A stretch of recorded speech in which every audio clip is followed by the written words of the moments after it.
शिवसेना के बागी नेता एकनाथ शिंदे की याचिका पर देश की सबसे बड़ी अदालत सुप्रीम कोर्ट में सुनवाई हुई।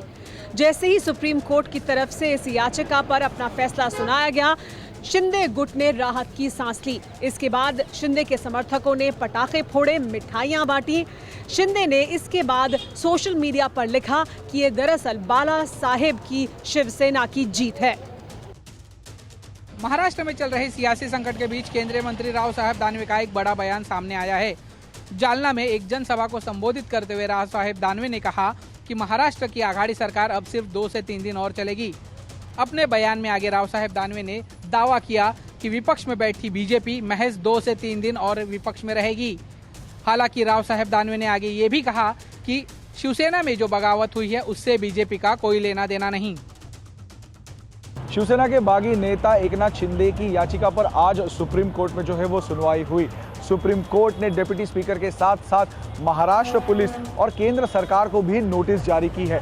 इन सभी को 5 दिन का समय दिया गया है इन नोटिस के जवाब देने के लिए। इस मामले की सुनवाई जो है वो 11 जुलाई को अब होगी।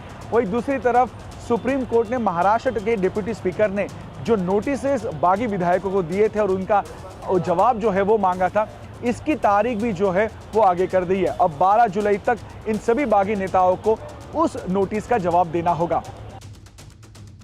महाराष्ट्र में सियासी संकट के बीच ईडी की एंट्री से भूचाल आ गया है।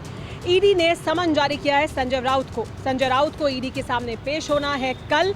ये समन जमीन घोटाले मामले में पूछताछ के लिए जारी किया गया है। संजय राउत 4 साल पुराने पात्रा चौल मामले में ईडी के सामने पेश होंगे, उनसे सवाल जवाब किए जाएंगे। इस पूरे मामले में संजय राउत की तरफ से भी जवाब दिया गया है। उन्होंने कहा है कि मेरे साथ ईडी कोई भी सवाल जवाब कर सकती है, मेरे साथ कुछ भी हो, मैं झुकने वाला नहीं हूं। सियासी उलटफेर के बीच महाराष्ट्र के मुख्यमंत्री उद्धव ठाकरे ने आज एक बड़ा फैसला लिया। सीएम उद्धव ने शिंदे गुट के तमाम बागी मंत्रियों से पोर्टफोलियो छीन लिए। बागी गुट के नेता एकनाथ शिंदे का मंत्रालय भी सुभाष देसाई को दे दिया गया।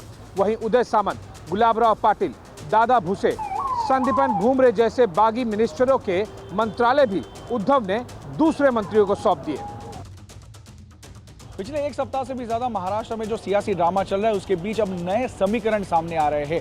बागी नेता एकनाथ शिंदे और उनका पूरा गुट नए विकल्प ढूंढ रहा है और ये राजनीतिक विकल्प ढूंढ रहा है। शिंदे जिन्होंने अब तक अपनी राजनीति जो है वो हिंदुत्व और बाला साहेब ठाकरे के नाम पे की, वो अपना हिंदुत्व का मुद्दा और वो आइडियोलॉजी नहीं छोड़ना चाहते। इसलिए कहा यह भी जा रहा है कि उनके सामने अब एक विकल्प है, वो है राज ठाकरे की मनसे का।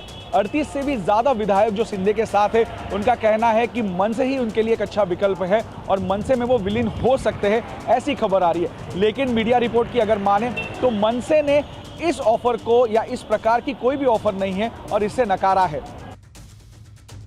महाराष्ट्र के थाने में एकनाथ शिंदे समर्थकों का शक्ति प्रदर्शन। भारी तादाद में शिंदे समर्थक सड़कों पर उतरे और एकनाथ शिंदे के समर्थन में मार्च निकाला और नारेबाजी की। वहीं महाराष्ट्र के डोंबिवली में शिंदे समर्थकों ने शिवसेना नेता संजय राउत का पुतला फूंका। इन सब के बीच एकनाथ शिंदे के बेटे श्रीकांत शिंदे ने उद्धव ठाकरे सरकार को चुनौती दी और कहा कि हम आपकी धमकियों से डरने वाले नहीं। शिवसेना के बागी नेता दीपक केसरकर का ताजा बयान सामने आया है। इस बयान में उन्होंने संजय राउत पर निशाना साधा है। उन्होंने कहा है कि शरद पवार के इशारे पर संजय राउत एनसीपी की तरफ से काम कर रहे हैं और शिवसेना को खत्म कर रहे हैं। उन्होंने कहा कि एनसीपी के नेता संजय राउत के कंधे का इस्तेमाल कर रहे हैं, लेकिन साथ ही ये भी कहा कि हम ऐसा नहीं होने देंगे, न हम पीछे हटेंगे और न ही रुकेंगे जब तक महाराष्ट्र को नई ऊंचाइयों पर नहीं ले जाते। शिवसेना के बागी नेता एकनाथ शिंदे ने अपने सोशल मीडिया अकाउंट पर एक वीडियो पोस्ट किया जिसमें शिवसेना के बागी एमएलए सुभाष सबने का बयान था। वीडियो में शिंदे गुट के विधायक सुभाष ने कहा कि क्या उद्धव सरकार को इस बात का दुख नहीं, जिस छगन भुजबल ने बाला साहेब ठाकरे को गिरफ्तार करवाया, आज उसी के साथ उद्धव ठाकरे कैबिनेट में बैठे हैं, महाराष्ट्र की सरकार चला रहे हैं। हाल ही में शिवसेना के नेता संजय राउत का बागी विधायकों को लेकर रोड टेस्ट वाला एक बयान सामने आया, जिसके बाद नारायण राणे के बेटे और पूर्व सांसद नीलेश राणे ने अपने ट्विटर अकाउंट पर लिखा कि अगर संजय राउत रोड टेस्ट की बात करेंगे तो उससे पहले उन्हें हॉकी टेस्ट मिलेगा। शिवसेना के बागी नेताओं के ऊपर फिर से एक बार संजय राउत ने तंज कसा है। इस बार उन्होंने सोशल मीडिया पे शिवसेना के बागी नेता और मंत्री गुलाबराव पाटिल का एक पुराना बयान शेयर किया है और कहा है कि देखिए बाप बदलने की भाषा कौन कर रहा है। संजय राउत ने बागी नेताओं को एक नसीहत भी दी है अपने ट्वीट के माध्यम से। अपने ट्वीट में उन्होंने लिखा है कि आप पहाड़ों में जाके और जंगलों में जाके अपना विवेक ना खोइए। महाराष्ट्र की उद्धव ठाकरे सरकार पर संकट कम होने का नाम नहीं ले रहा। इसी बीच उद्धव ठाकरे के खास सिपहसालार संजय राउत को ईडी ने समन भेजकर मुश्किलें बढ़ा दी हैं। राउत को मिले समन के बाद शिवसेना की नेता प्रियंका चतुर्वेदी ने ईडी पर तंज कसते हुए बीजेपी पर निशाना साधा और कहा कि भाजपा से परम भक्ति का सबसे बड़ा उदाहरण पेश कर रहा है ईडी डिपार्टमेंट। शिवसेना के साथ बगावत करके जो 39 विधायक एकनाथ शिंदे के साथ गुवाहाटी में मौजूद हैं, उनके खिलाफ आज महाराष्ट्र के पुणे में विरोध प्रदर्शन किया गया। बागियों के खिलाफ नारेबाजी की गई। इतना ही नहीं, शिवसेना के गुस्साए कार्यकर्ता और समर्थकों ने पोस्टर पर लगे बागियों की तस्वीरों पर जूते भी बरसाए। महाराष्ट्र में महाविकास अघाड़ी में जारी उथल पुथल के बीच एनसीपी को 2 झटके लगे हैं। अजीत पवार जो उप मुख्यमंत्री हैं, शरद पवार के भतीजे हैं, वो कोरोना पॉजिटिव हो गए हैं। उन्होंने खुद सोशल मीडिया पर ये जानकारी साझा की है। इसके अलावा एनसीपी के बड़े नेता छगन भुजबल भी कोरोना पॉजिटिव हो गए हैं।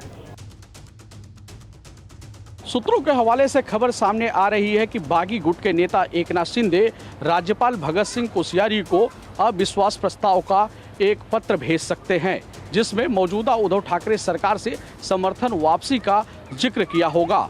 सूत्रों की माने तो ये खत मंगलवार को भगत सिंह कोश्यारी को भेजा जा सकता है। संजय राउत को ईडी की तरफ से समन मिलने के बाद भड़के शिवसेना सांसद विनायक राउत ने अपने बयान में कहा कि बीजेपी संजय राउत के खिलाफ बदले की कार्रवाई कर रही है। इतना ही नहीं, शिवसेना सांसद ने बीजेपी पर यह भी आरोप लगाया कि बीते 1 साल से सीबीआई, ईडी और एनसीबी के जरिए शिवसेना के नेताओं को परेशान करने की कोशिश की जा रही है। एकनाथ शिंदे के साथ अगर माने तो 38 से भी ज्यादा विधायक अब उनके पास है और कहा यह भी जा रहा है कि आने वाले बुधवार तक सभी 38 विधायक जो है वो मुंबई में भी आ सकते हैं। खबर ये भी आ रही है कि इसको लेके सब तैयारियां जो है वो पूरी हो चुकी है। वहीं अगर दूसरी बात करें तो शिंदे गुट जो है आगे आने वाले 2 दिनों में राज्यपाल से भी संपर्क कर सकता है। दूसरी तरफ की बात यह है कि बीजेपी जो है वो भी अब एक्टिवेट हो चुकी है। बीजेपी ने अपने सारे विधायकों को कहा है कि शॉर्ट नोटिस पर उन्हें मुंबई आना पड़ेगा। महाराष्ट्र में चल रहे सियासी घमासान के बीच एक खबर ये सामने आ रही है कि 21 या 22 तारीख को मुख्यमंत्री और शिवसेना प्रमुख उद्धव ठाकरे इस्तीफा देने वाले थे। एकनाथ शिंदे और बाकी विधायकों के बगावती तेवर देख, साथ ही पार्टी को यूं बिखरता हुआ देखकर उद्धव ठाकरे काफी दुखी थे। उस दौरान एनसीपी प्रमुख शरद पवार के कहने पर उद्धव ठाकरे ने अपना इस्तीफा देने का फैसला टाल दिया था। एकनाथ शिंदे की बगावत के बाद अब शिवसेना से जुड़े नेता और पार्षदों ने भी अपने तेवर दिखाने शुरू कर दिए हैं। ठाणे जिले में एकनाथ शिंदे के कट्टर समर्थक माने जाने वाले पूर्व मेयर नरेश मस्के ने अपने पद से इस्तीफा दे दिया।